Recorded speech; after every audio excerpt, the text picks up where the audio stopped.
আমাদের প্রতিমন্ত্রী নুরুল হক নূর, যিনি 5ই আগস্টের আগেও মানুষের কাছ থেকে বিকাশের মাধ্যমে টাকা নিয়ে ওনার মেয়ে এবং ওনার বউয়ের চিকিৎসা করাইছিলেন, উনি আজ 23,000 কোটি টাকার মালিক।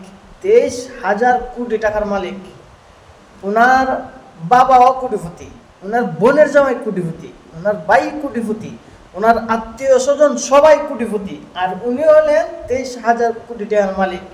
এটা সাংবাদিক ইলিয়াস হুসাইন তার 15 মিনিটসে প্রমাণ করে দেখাইছে।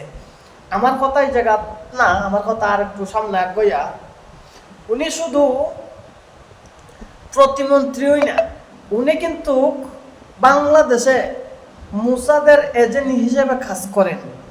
উনি মুসাদের এজেন্টের সাথে কথাবার্তা বলেন। উনি বলছেন, একটা বক্তব্যের মধ্যে শুনলাম, জামাত ক্ষমতায় গেলে বাংলাদেশটা নাকি ফিলিস্তিন হয়ে যাবে।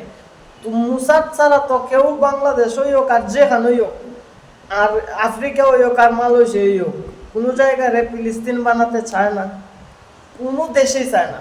আমেরিকা তো খারাপ না, আমেরিকাও চাইতো না যে বাংলাদেশ ফিলিস্তিন হয়ে যাক। কিন্তু একমাত্র ওই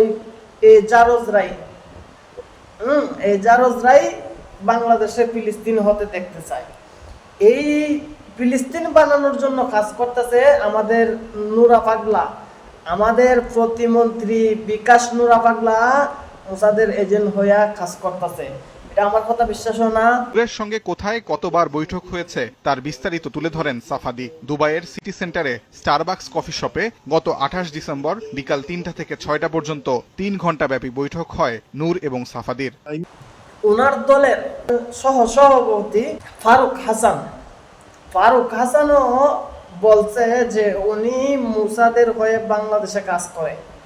ভিডিওটা দেখেন, তাহলে বুঝতে পারবেন। এখন নুরুল হক নূর সাফাদির সাথে দেখা করেছেন, এটি সে কেন্দ্রীয় কমিটির মিটিং এ স্বীকার করেছেন যে আমার সাফাদির সাথে দেখা হয়েছে, সাক্ষাৎ